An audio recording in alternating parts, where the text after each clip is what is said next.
Alright, so I'm going to sound a bit frustrated in this video because I did video, there's no sound on it, and that's that.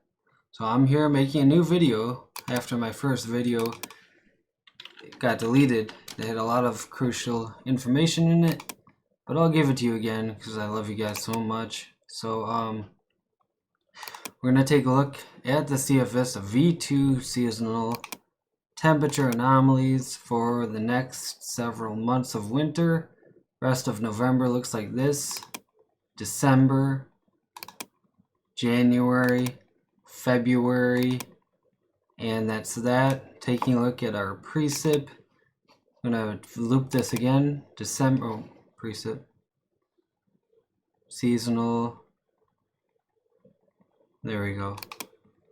There we go. Okay, so here's December. Again, dry. Decembers usually are. Just January, this looks like an active pattern. Could have a couple panhandle lows. Again, it's an active storm track pattern that would produce snows for places like the Northern Plains and Midwest and Great Lakes, as you can see here. We're gonna likely have a lot of cold in place.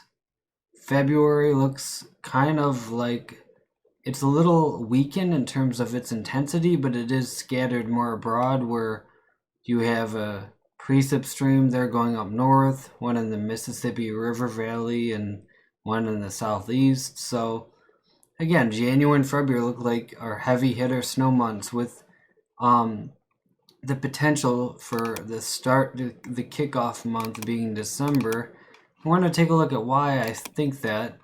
So we're going to take a look at why I think December will be our first real month of winter. Because remember, that's cliche. Like, yeah, of course it's the first month of winter, but not all winters have snow and major snows in December. So I think this winter will have that feature in it.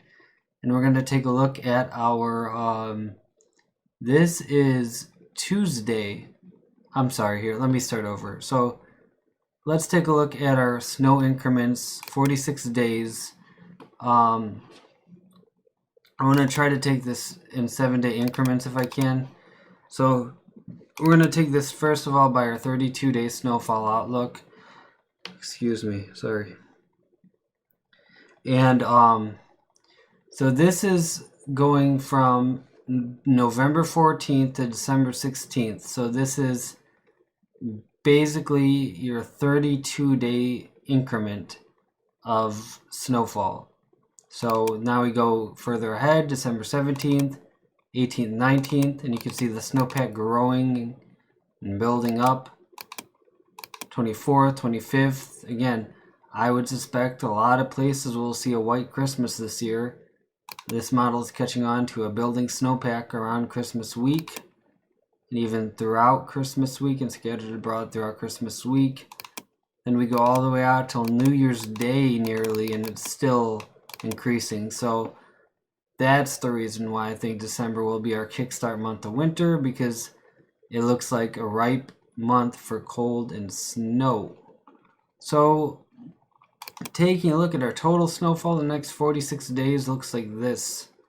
But I want to see if I can hone in on winter week. I think I can do that. Let me see.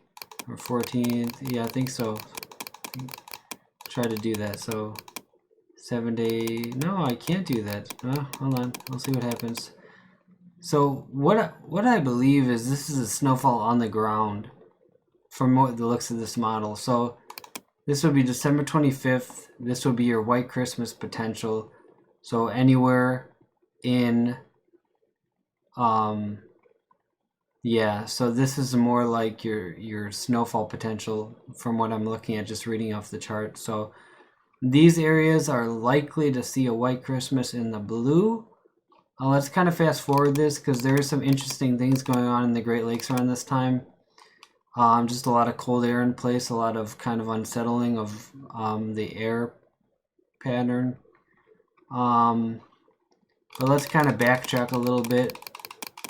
So again, you can see how we start off with snow in the west, and then in December kind of heads east.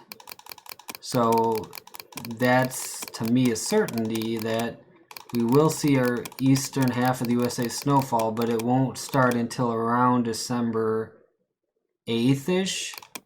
And then we'll start seeing some big snowfall accumulations in the Great Lakes. Okay, so let's take a look at our temperatures. Again, we're going to try this in increments. Let's do our surface temperatures. Going to go in 7-day increments. So let's just start off from December 8th through the 15th. There will be a warm period before this, so just note that. And this is, again, from November 14th to December 8th. So, man, that's a big increment. Oh, I'm sorry. I'm so sorry. Gosh, guys. I'm way out of it today. So this is December 9th through the 16th. So this is a 7-day increment. Okay, my bad. I spoiled a lot of the video, but it's a good thing I did this again because I kind of said that error in the first video. But this is a 7-day increment. So this is going from December 9th through December 16th. So we want to hone in on Christmas week. So again, 14th, 15th of December, 16th, 17th, 18th, 19th. Here we go, Christmas week. So we go Friday, December 19th to Friday, December 26th. And again, looking very cold in the east. I'm not so concerned about the west as much as the east, because the west, you know, you get your Rocky Mountain snow, but it's not really like anything spectacular. But when you get an East Coast snowstorm, everyone starts jumping on board. So that's what I like about that. So I want to look at the precip now for the same time period. So we're going to take a look at our 7-day increments. Inches, let's see, I want our anomalies though, so we're going to go for here. Okay, so again, this is going from, unfortunately, let's see, Friday the 26th. I'm trying to see the start and end date to this, and it's not really showing it. So let me try something else. Okay, here we go. This might be it. Let's try this. So this is incremental, but I'm trying to figure out where the cutoff date is and where the beginning date is. So, well, since it does say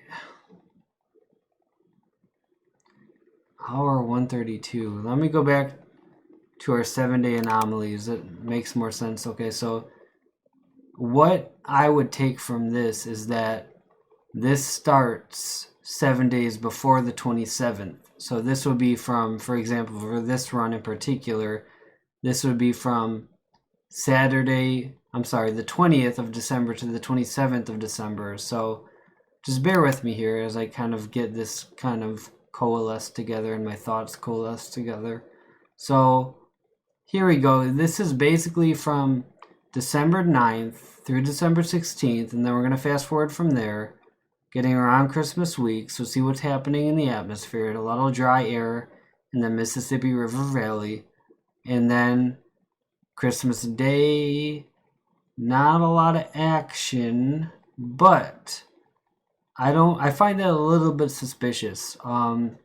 Because again, we head into December 3rd and 4th, and yeah, a cold front comes through with rain and snow and all that, but I just find this suspicious that it just kind of duds this Christmas week. Maybe that's because it's a little bit too far out to be accurate, so I'm not totally buying it. I'm not really sure on that. But let's keep our eyes on this because we're going to have a lot of cold air in place. So just taking a look at our temperatures one more time. Winter temperatures, surface temperatures. So again, just taking a look at temperatures Christmas week. Here we go. This is Christmas week temperatures. I mean, it's not bad. It can be a lot worse. I mean, this is pretty good outlook for cold and snow lovers like myself. This is definitely a decent outlook. We have a lot of cold for the east and west. So I'll leave it at that. And yeah, I would say leave your comments below if you can. I don't know if there's a comment section. I don't know what YouTube